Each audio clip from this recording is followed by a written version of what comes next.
Oi.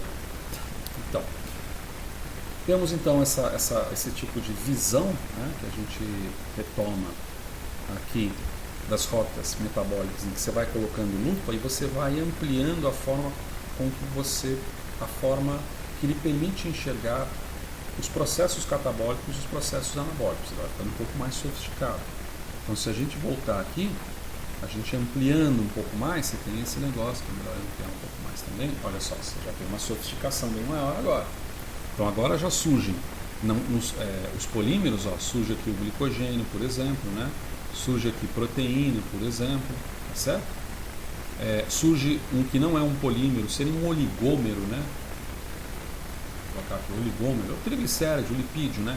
O triglicérido, resumidamente, é a BAN, tá? É a gordura neutra, que a gente tem que ter lá, agora já não me recordo direito, acho que é em torno de 100 a 120, 130 miligramas por decilitro no sangue para ser considerado ideal, para ser considerado baixo, né? Níveis controlados, né, de triglicéridos do sangue. Mas não é um polímero, é um oligômero. Normalmente ele tem de 16 a 20 carbonos, é pequenininho. Os mais longos têm 26 carbonos, os mais curtos têm 3. Os mais comuns têm 16, 18 carbonos. Acho que foi isso que eu falei, né? Seja como for. Mas você não tem. E agora você tem também a energia aqui embaixo, tá vendo? Você também tem energia aqui embaixo. Mas você não tem só a energia e os polímeros e nem a molécula complexa. Você tem intermediários. Então começaram a surgir alguns intermediários aqui, ó. Um tal de acetil-CoA também estava aqui, ó, tá vendo? Que faz parte daquela representação, né? Faz parte dessa outra representação aqui, tá vendo? Aí você vai colocando a lupa, beleza? Então vamos colocar a lupa, bota a lupa novamente e você chega aqui, ó. Deixa eu diminuir um pouco mais. Eu consigo fazer isso? Ele faz esse negócio aqui automático. Ó, tá aqui, ó. Não vou ampliar, né? Mas se você conseguir enxergar mais ou menos, aqui você tem glicogênio, proteína se perdeu em algum lugar aqui, mas é como se tivesse aqui, ó, é como se tivesse aqui, ó, proteína, e aí a proteína faz um aminoácido, e esse aminoácido libera um grupo amino, amônio, depois se transforma em outra coisa, blá, blá, blá, blá, blá, blá, blá. O acetil-CoA está aqui embaixo, ó, tá vendo? O triglicerídeo está aqui, ó, a gordura está aqui, mas você vê que a informação básica é a mesma, amplia-se, na verdade, o aprofundamento e o detalhamento dessas vias metabólicas. Então você tem, por exemplo, cadê meus ATPzinhos? Aqui não tem o ATP, mas o ATP ele é produzido justamente nesse processo aqui, finalzinho aqui, ó. De repente, aqui vai produzir o ATP, que é a forma de energia química que a gente comentou. A gente coloca uma lupa aqui e obtém. Olha só. Não dá para enxergar nada, né? Até se a gente tentar ampliar aqui, ó, fica até um pouco mais difícil. Mas você vê a quantidade de rotas metabólicas que existem aqui, né? Perdão, a quantidade de compostos metabólicos que existem aqui. Então eu poderia também, por que não? Deixa eu voltar aqui no diagrama da aula passada. Até demora para carregar aqui, meu computador tem só 4 GB. Ó, chamadas vias metabólicas. Aqui acho que eu consigo ampliar um pouco melhor, mostrar para vocês. Olha que loucura, o babado é louco, né? Aqui, a molécula da glicose. Ó, a molécula da glicose aqui, tá vendo? Então, se eu caminhar por algum lugar aqui, eu sei que eu consigo chegar a partir dessa molécula da glicose no glicogênio. Aqui o glicogênio, tá vendo? Então, da glicose eu tenho glicogênio. Então, acetil-CoA deve estar em algum lugar para baixo, né? E tá aqui, ó, acetil-CoA, acetilcoenzima A, está em algum lugar para baixo. E aí, assim por diante, você vai procurando outros, vamos dizer assim, outras moléculas em cima dessas estruturas que são chamadas, agora não consigo escrever, né? Que são chamadas de caminhos metabólicos ou mapas metabólicos, certo? Nesse sentido, se a gente voltar aqui a nossa apresentação, cadê ela? Deve ser essa daqui. Essa daqui. Você tem, resumidamente, processos que podem ser, não importando a dificuldade dele, a complicação desses processos, eles podem ser reunidos em grandes blocos de estudo. E são esses grandes blocos de estudos que a gente vai passar a estudar. Essa semana, por exemplo, a via fermentativa, chamada glicólise, na ausência de oxigênio. Glicólise anaeróbia. Tá bem? Para isso nós vamos usar um mapa. E agora o bicho vai pegar. Para isso a gente vai usar um mapa. E esse mapa é esse mapa que eu passei para vocês. Você entra no Moodle. Tá aqui o mapa. Você entra no Moodle. Fiz isso. Fiz isso. Muito bem. Você entra no Moodle, vai lá em cima, vou representar aqui agora. Você vai lá em cima no Moodle e aí tem na sala da disciplina o mapa metabólico. É esse mapa metabólico que a gente vai utilizar. Tá bem? Quando não havia pandemia, eu por vezes cheguei a utilizar algumas vezes o mapa metabólico para que o aluno pudesse escrever. A gente fazia, imprimir em papel A3, um negócio desse tamanho, gigante assim, letra miudinha, para o aluno estudar, anotar o que ele quisesse nesse papel e trouxesse para avaliação, inclusive, podendo usar para avaliação, porque trata-se de um mapa, né? Se você está no meio do nada, querendo se encontrar, e você tem um mapa, ele te ajuda a você localizar localizar onde você quer chegar. Você não tem esse mapa memorizado na cabeça, principalmente um mapa como esse, que na minha opinião é dos mais sofisticados e bastante completos. Esse mapa ele é comercializado online, mas antes dele ser comercializado e fechado, que são uns 10 anos atrás, não sei, não, já era comercializado, obviamente. Eu peguei pedacinhos que eram disponíveis na internet e juntei esses pedacinhos para formar esse mapão aqui, tá? Então, esse mapa se encontra na internet. Se você colocar aqui metabólico, né? E você coloca aqui Boehringer, acho que na verdade ele não é metabólico, ele é da Roche. É mais fácil até. Vai chegar no mesmo lugar, tá? Se você colocar a Roche, vai chegar no mesmo lugar. Caminhos metabólicos da Roche, tá? É esse mapa aqui, ó. É o mesmo. É o mesmo. E aqui tem assim, explore os caminhos. Beleza, tá nos caminhos.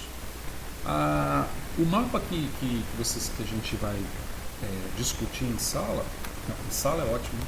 O mapa que a gente vai discutir nesse regime, eu vou utilizar lá a imagem que disponibilizei para vocês no Moodle. Tá bem? Porém, vocês podem ter acesso, eu estou demonstrando isso, online para esse mapa, porque a partir dele você pode, primeiro, aumentar e diminuir para tudo quanto é tamanho, mas você pode localizar coisas com facilidade. Coisas. Por exemplo, eu digito aqui glicose 6-fosfato. Não vai achar nada porque é em inglês, né? Aminoglucose. Capaz de não achar nada também. Aqui, ó, mas já apareceu. Olha que interessante. Só a Ajax, né, que eu acho que chama isso, que você digita alguma coisa e aparece. Então, por exemplo, se eu clicar agora aqui, ó, em glicose 6-fosfato, ele vai me dar um monte de possibilidades de encontrá-la dentro da estrutura desse mapa. Tá certo? Bom, então vamos colocar alguma coisa aqui, ó. Pronto, cliquei aqui, ó. Imediatamente ele já foi para onde se encontra um efeito regulatório. A minha glicose 6-fosfato está aqui, tá vendo? Então eu consigo ver. E onde diz fit in window, quer dizer, ajusta para a janela, ó, ajustou para mim. Então você consegue brincar de procurar compostos químicos que a gente foi discutindo em sala de aula por acesso a esse mapa, tá bem? Que é o mapa da Roche, como eu mencionei. Bom, mas o que nós vamos batalhar mesmo é a estrutura dele fechada, na qual você pode acessar até a imagem do celular, né? Eu não sei se o Kindle permitiria, mas qualquer leitor de imagem, acho que esse está em JPEG ou BMP, não sei, permitiria fazer isso, tá? E dependendo do aplicativo que você quiser, você tem um acesso mais rápido ou um acesso mais curto à estrutura desse mapa. Veja que ele tem, vamos agora descrever um pouco como é que esse mapa funciona. Veja que você tem aqui à esquerda Você já brincou de batalha naval? Então aqui à esquerda você tem números e aqui à direita você tem letras. Então, por exemplo, há um processo ou uma molécula acontecendo em K6. Então você vem aqui em K6. Que molécula que é? Não sei. Mas de repente em K6 eu tenho aqui a clorofila. Ó. Achei a molécula da clorofila, tá vendo? Bem grandona aqui, a molécula da clorofila. Esse mapa ele é bem interessante porque ele é bastante rico, como eu disse, diferente de outros tantos, porque ele mostra o substrato, ele mostra o produto, ele mostra o que entra, ele mostra o que sai, ou seja, ele basicamente nos alude, sei lá, ele nos mostra essa caixa preta que eu estou comentando com vocês várias vezes, né? Mas ele mostra outras coisas dessa caixa preta, que eu vou colocar agora aqui numa outra cor, quem sabe é uma, tem que ser a cor que eu consigo enxergar, amarelo. Esse mapa ele coloca outras coisas, então se a gente colocar aqui como sendo um mapa metabólico, o mapa né?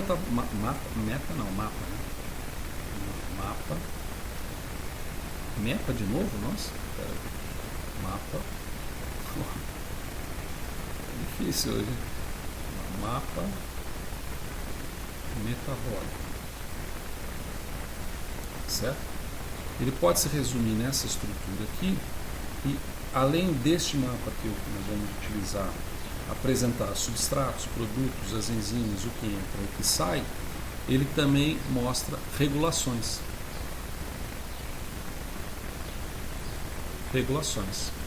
Essas regulações são várias, certo? São várias as regulações. Essas regulações, elas são regulações feitas. E aí vale a pena, inclusive, a gente comentar também, vou manter aqui, o que seriam essas regulações metabólicas, tá? Regulações metabólicas.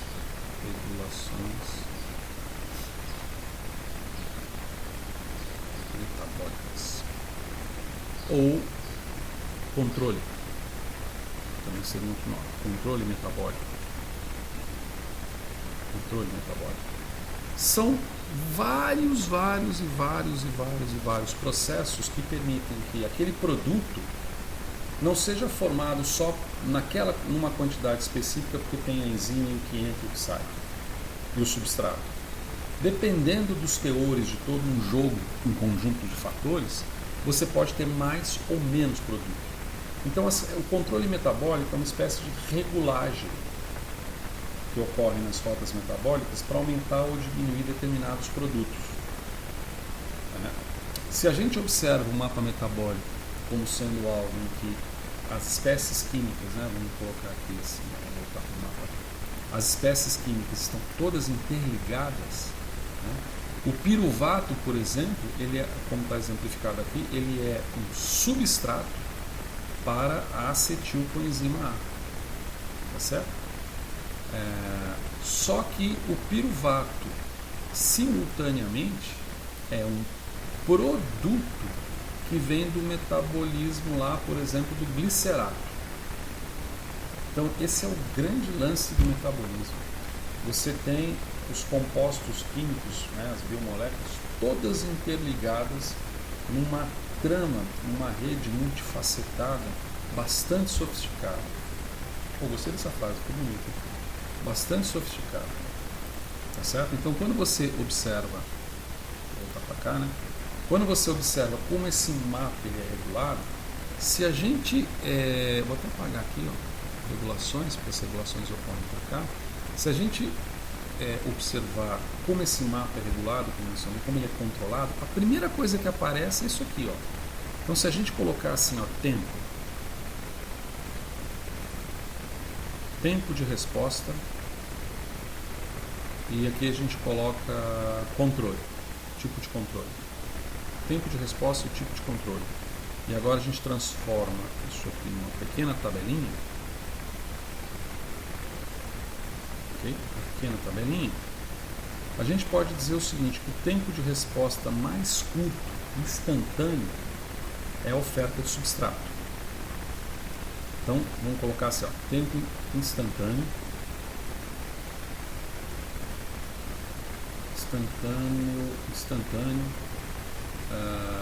Não, vamos colocar assim instantâneo, não, senão vai parecer que tem coisas que não são instantâneas, né?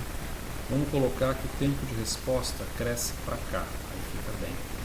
Em que o início seria instantâneo e o final pode demorar semanas.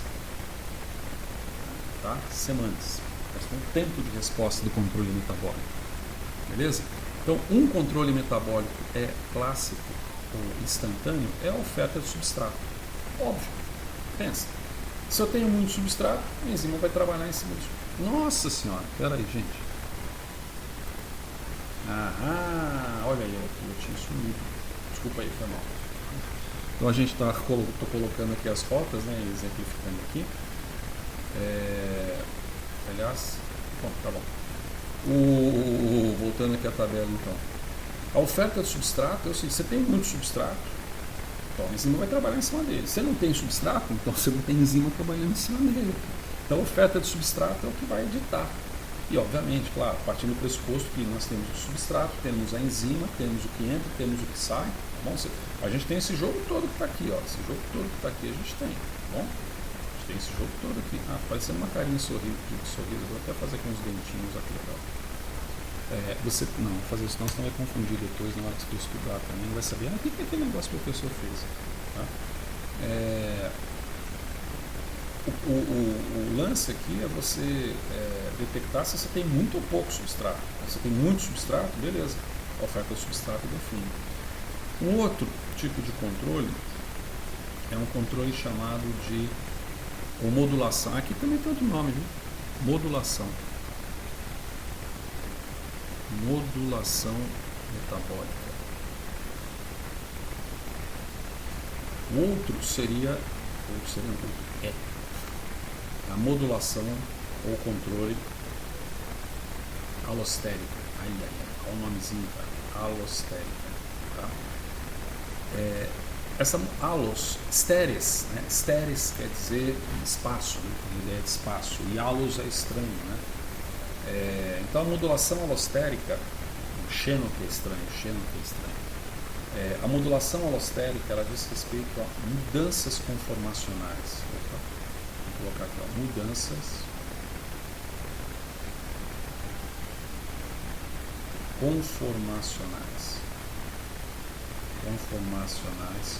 sob adsorção. Ou seja, alguma substância vai lá, sob adsorção, vamos colocar sob adsorção barra ligação. Pode ser uma ligação covalente também, né? Vamos dizer que você tenha muito... Vamos exemplificar isso no mapa, tá? Mas eu vou jogar isso no vídeo que eu for traduzindo no mapa. Mas basicamente a modulação alostérica diz respeito a alguma coisa que se liga naquela enzima, que está em excesso lá sobrando, e o fato dela se ligar nessa enzima, quase sempre fora do sítio ativo, provoca uma inibição não competitiva fisiológica no sistema para diminuir. O que talvez alguns de vocês já tenham ouvido falar em inibição retroativa, o excesso de um produto podendo inibir a enzima que o produz, que o sintetiza. É muito comum a modulação alostérica, tá certo? Então a gente pode colocar aqui o exemplo dessa modulação, mas aí vai ficar complicado. Vamos colocar assim, a modulação alostérica, sei lá. Um exemplo disso seria a inibição retroativa, que é o nome que aparece nos livros. Retroativa, tá? Ou seja, um produto vai e se liga naquela enzima. Às vezes nem é o produto imediato da enzima, é algo que está lá na frente, como a gente vai exemplificar usando o mapa. Demora um pouco mais, coisas de minutos, é a modulação covalente. Vou colocar ela aqui um pouco para baixo. É a modulação covalente. Segundos também, né? Segundos. Modulação covalente significa ligações principalmente baseadas numa enzima que se liga covalentemente a um fosfato. Principalmente isso. Essa ligação pode ser feita através de resíduos de tirosina, por exemplo, através de resíduos de serina, por exemplo. E esse fosfato ligado a um determinado aminoácido na enzima, fosforilando a enzima, ele serve de uma chave, vou colocar aqui, ó, chave on-off. Você já sabe o que é. Uma chave liga-desliga. Por vezes uma enzima fosforilada está ligada, ou não, por vezes uma enzima fosforilada está desligada. Isso a gente vai ver que essas modulações acontecem ao longo dessa caixa preta. Na verdade está uma caixa amarela quase. Essa caixa preta metabólica. Nossa, está na hora de parar já ao vivo, né? Essa caixa preta metabólica em todo o mapa metabólico, todos os vias metabólicas. Sucede-se a isso uma regulação ou modulação, pode ser o nome que você quiser, neuroendócrina. O que é uma modulação neuroendócrina? Neuroendócrina. Então, se é neuro, alguma substância como acetilcolina, por exemplo, alguma substância como epinefrina, conhecida por adrenalina, por exemplo, podem atuar diretamente, e outras tantas podem atuar diretamente, indiretamente, aumentando ou diminuindo um determinado produto. E substâncias endócrinas, tais como insulina, tais como glicagon. Eu vou escrever glicagon aqui, porque é glicose, né? Algumas pessoas falam glucagon, mas aí você tem um anglicismo de glucose. E como a gente fala em hormônio e não hormone, o certo mesmo seria falar glicagônio. Mas essa expressão é uma expressão meio delicada. Então vamos manter como glicagon, tá? Essa regulação neuroendócrina ela é muito dependente de indivíduo. Quer dizer, se eu sou diabético, tenho uma deficiência em insulina, então a minha regulação é prejudicada de alguma forma. Tem que haver alguma compensação para isso. Tá certo? Se eu sou um esportista, que provavelmente estou trabalhando bastante com descargas adrenérgicas, ou seja, de epinefrina próximas às minhas placas motores, junto com acetilcolina inclusive, eu vou ter uma modulação que pode ser diferenciada. E ao longo de semanas, e às vezes até meses, você pode ter o que se chama de regulação genômica. A regulação genômica, o nome já diz, você alterou não o gene, não é lamarquismo nem neolamarquismo. Você não transmitiu a descendentes algo que você incorporou no genoma que mudou o seu DNA. Mas você mudou, vou deixar bem claro aqui, você diferencia aqui a expressão gênica. A expressão gênica que é diferente. Ou seja, você tem o gene, mas antes ele estava paradinho. E de repente, pela atividade física, uma série de substâncias que acabam aparecendo por aí podem, vamos dizer assim, ligar determinados genes ou incentivar determinados genes a produzir determinadas enzimas associadas a uma atividade física. Quer dizer, o gene está lá, só está um pouco mais dormindo. E o oposto para outros genes, por exemplo, que podem estar ligados até, não vou chutar, né? Se não fala com obesidade, alguém vai dizer que eu estou falando que dá para regular com a educação física a obesidade. Na verdade, a educação física e obesidade tem uma relação muito clara, mas tem uma polêmica aí se ela trabalha em cima da área genômica. Tá? Vamos deixar por aqui, porque senão vocês vão dormir se eu continuar. Tá? Mas essas são, veja, primeira, mais importante, mais rápida. Segunda, tão importante quanto, um pouco mais lenta. Terceira, todas são importantes, né? Quarta e quinta. Essas são as 5 principais formas de controle, modulação, regulação genômica que existem em todo o mapa metabólico. Todo o mapa metabólico a gente vai exemplificar em todas as vias que nós vamos trabalhar esses vários tipos de regulação. Tá certo? E existem regulações secundárias que nós não vamos abordar, que são mais de 50 tipos diferentes, que não são tão prementes e tão visíveis como aquelas que onde surgir na estrutura do mapa, tá bem? Então,